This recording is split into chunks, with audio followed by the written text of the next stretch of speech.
Have you ever looked at your favorite pair of pants, the ones you wore all the time a few years ago, and thought, they used to fit just fine? You're not alone. Many of us, after 60, find that our bodies begin to shift in ways we didn't expect. The pounds don't just sneak up, they settle in. And the old tricks that used to work? They don't seem to do much anymore. But here's the truth, no one tells us loudly enough. You don't need to starve yourself or sign up for a gym membership to lose a little extra weight after 60. Sometimes it's not about what you add, but what you let go of. Today, we're going to talk about 8 things you might want to consider giving up, not as punishment, but as small, loving steps toward a body that feels stronger, lighter, and more energized. So grab your favorite cup of tea or coffee, settle into your chair, and let's have a little heart-to-heart. This isn't about being perfect. This is about feeling good in your skin, waking up with more energy, and knowing that your best days aren't behind you. They're right in front of you. Let's start with something simple. If you've got a set of car keys near you, picture them in your hand. Now imagine setting them down. That's right. The very first habit to consider letting go of is using your car for every little thing. Now, I'm not saying sell your car or give up driving completely. Of course not. But try this. Next time you go to the grocery store, could you walk instead of drive? Or maybe park a little farther away and use the walk as a mini workout. You'd be amazed how much that extra movement adds up. Walking is gentle, it's free, and it's one of the most natural things our bodies were made to do. And every step you take is a quiet reminder to your body that you're still moving forward, literally and figuratively. But I know what you're thinking. What difference does a short walk make? Here's the secret. It's not about burning a massive number of calories. It's about shifting your mindset. Choosing movement, even in small doses, sends a message to your body, I care about you. I want to keep you strong. And that mindset shift is far more powerful than any treadmill. Now let's take a walk into the kitchen for a moment. Open your cupboard and pull out your favorite dinner plate. Go ahead, look at the size of it.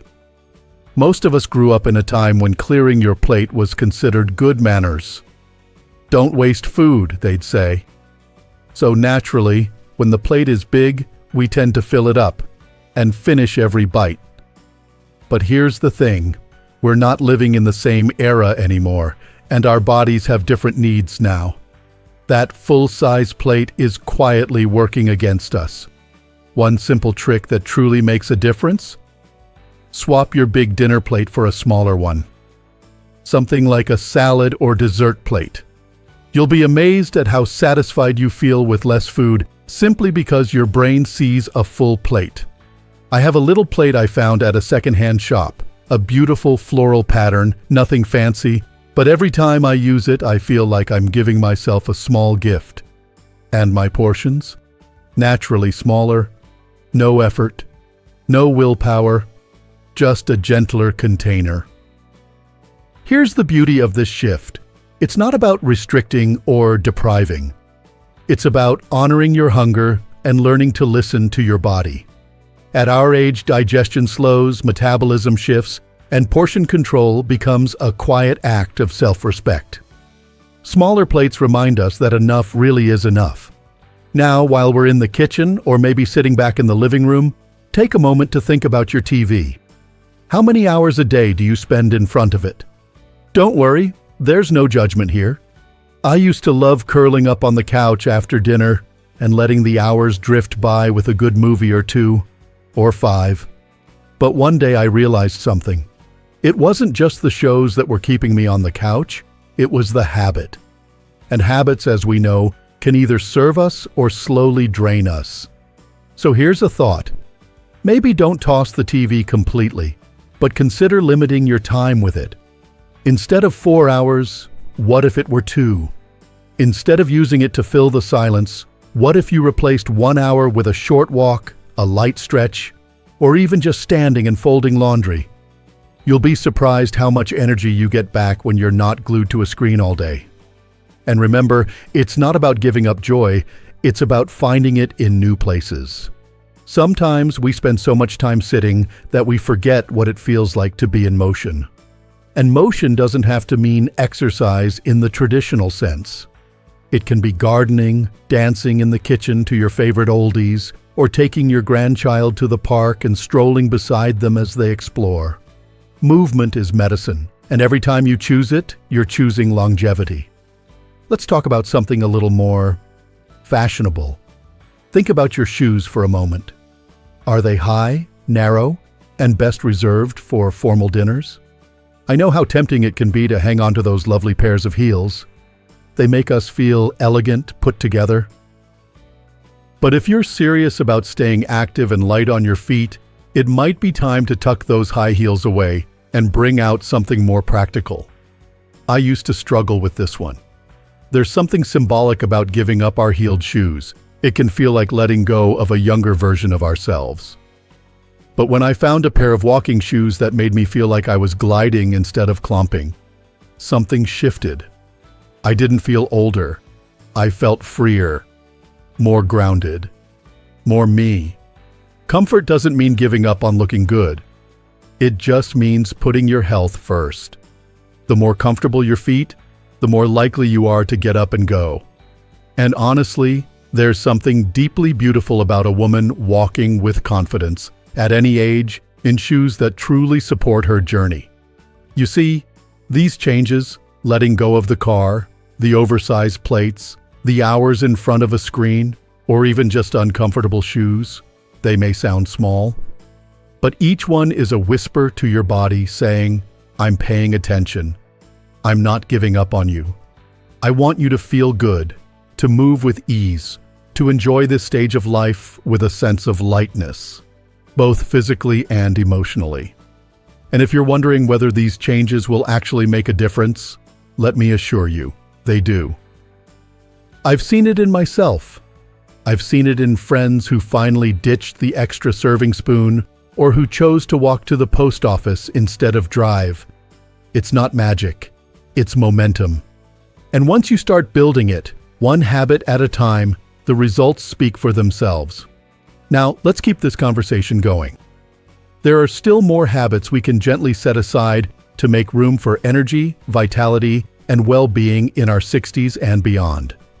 So, take a deep breath, maybe take a little stretch in your chair, and let's keep going.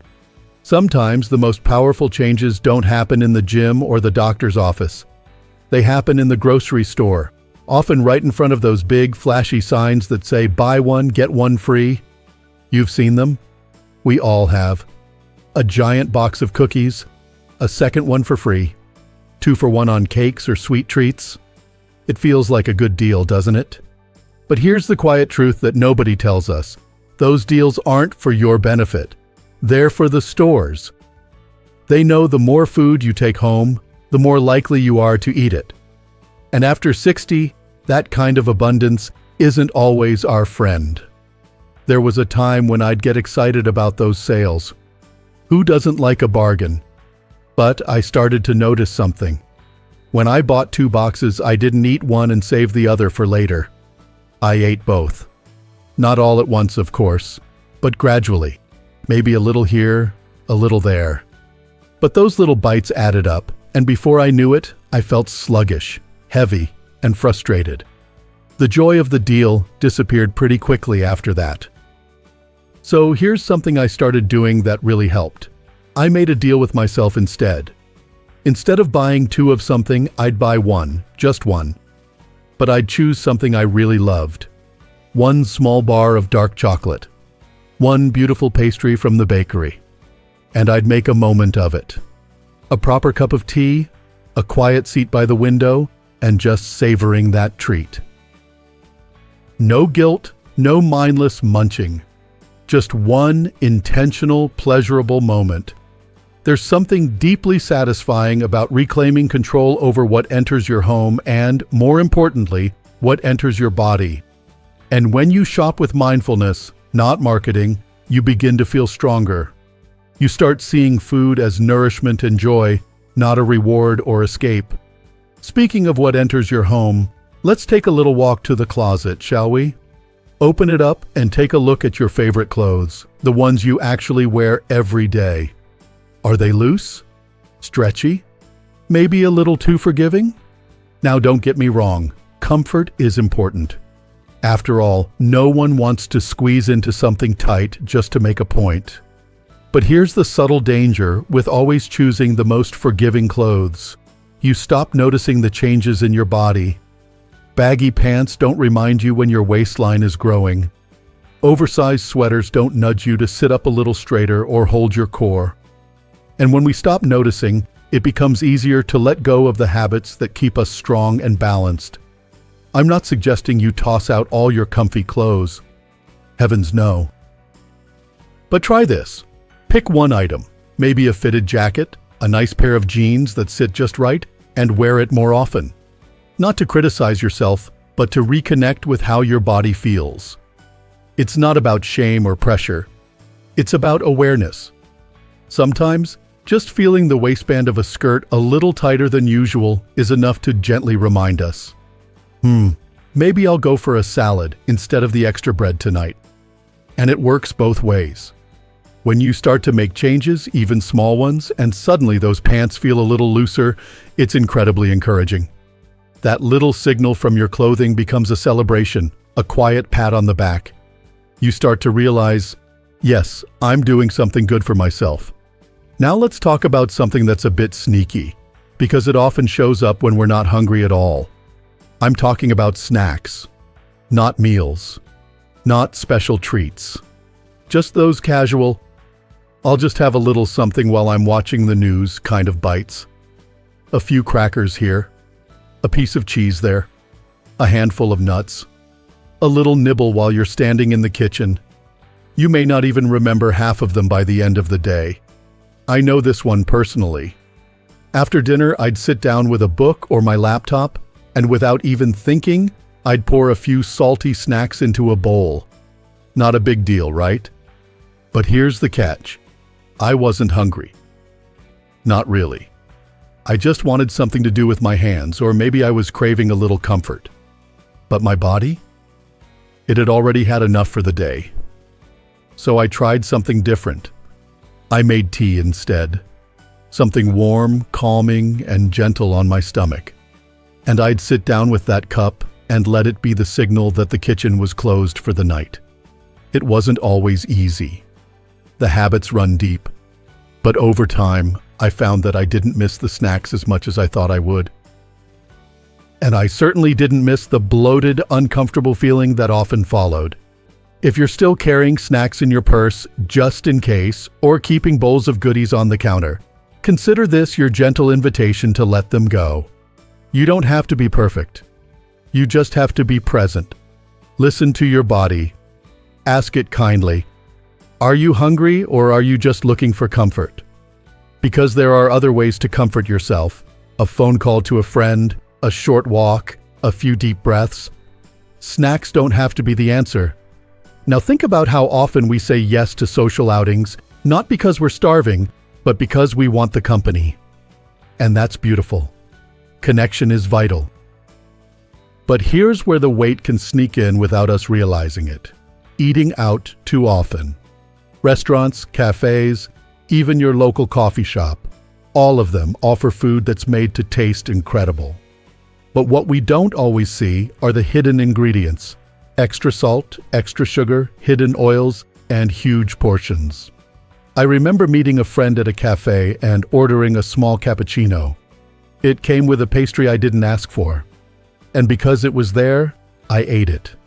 Not because I was hungry, but because it was part of the routine, part of the experience. It's easy to do. And that's exactly why being intentional matters so much. When you eat at home, you know what's going in your food. You know how much butter is on the vegetables, how much sugar is in the sauce. And more than that, you get to cook with love for yourself. That's not just nutrition, that's care. And when you start seeing home-cooked meals as an act of self-care, it becomes easier to say no to the extras when you do go out. A simple coffee can stay a simple coffee. A dinner with friends doesn't have to include appetizers, bread, dessert, and drinks. Just one well-chosen plate is more than enough. And remember, going out isn't the problem, it's how we go out. You can still enjoy the ambiance, the laughter, the conversations.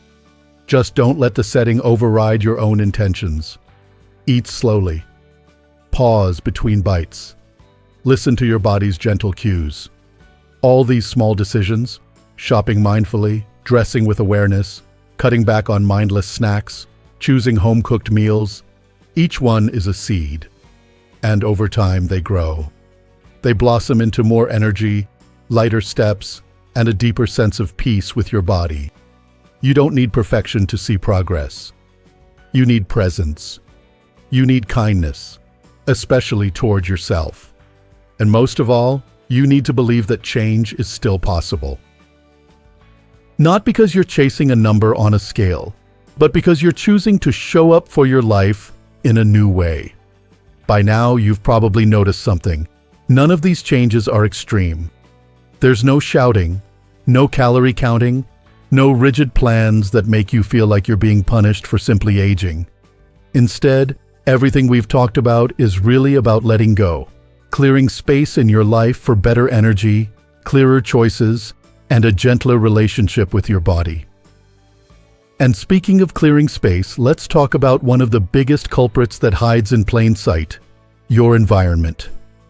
Not the big wide world out there, but the little corners of your life. The pantry, the bedroom, the living room chair that knows the shape of your body a little too well. The truth is, weight loss after 60 isn't just about what you eat.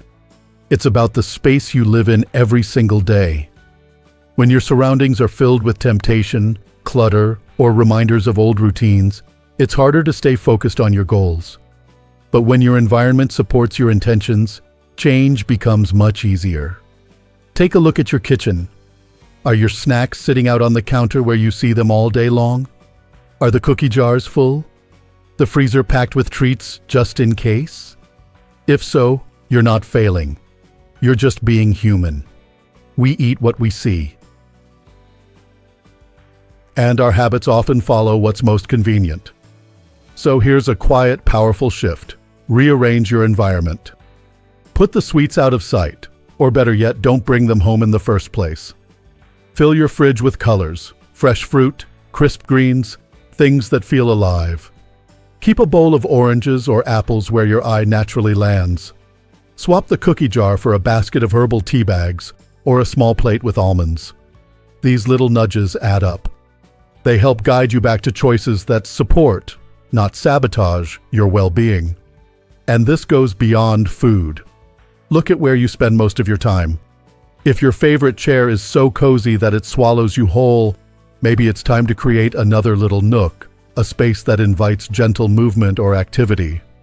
Maybe it's a corner with a yoga mat, a small stool for stretches, or even just a sunny window that invites you to stand and sip your morning drink. Change your environment and you'll naturally change your behavior. That brings us to the final habit, one that's so sneaky and familiar we hardly even notice it. It's not about food. It's not about movement. It's about mindset. I'm talking about giving up the belief that it's too late. Too late to lose weight. Too late to feel strong again. Too late to look in the mirror and feel proud. That belief? It's not truth. It's just a thought you've been carrying around like an old coat, heavy and unnecessary. And maybe it was handed to you by society, by old diet commercials, or even by people who didn't mean any harm, but didn't know better. But here's the thing. It's your choice whether you keep wearing it. Let it go. You're not too old. You're not behind. You're exactly where you need to be to begin again. Every single day, you have the power to make a different choice. You can wake up and say, I choose to love my body today, not punish it. Pull. You can step outside even for 5 minutes and let the sun warm your face. You can take one deep breath, remind yourself you're alive, and ask, what small thing can I do for myself today? Maybe it's walking to the mailbox instead of driving. Maybe it's drinking water before your morning coffee. Maybe it's saying no to something you don't truly want, and yes to yourself. You see, the journey to losing weight after 60 is not about chasing youth. It's about reclaiming energy, reclaiming choice, reclaiming the belief that you are still powerful and still worth showing up for. And you don't have to do it alone. There's a whole world of women and men just like you who are letting go of old habits and stepping into a new version of themselves. You are not behind. You are not broken. You're simply in a beautiful chapter of life where you get to write your own rules.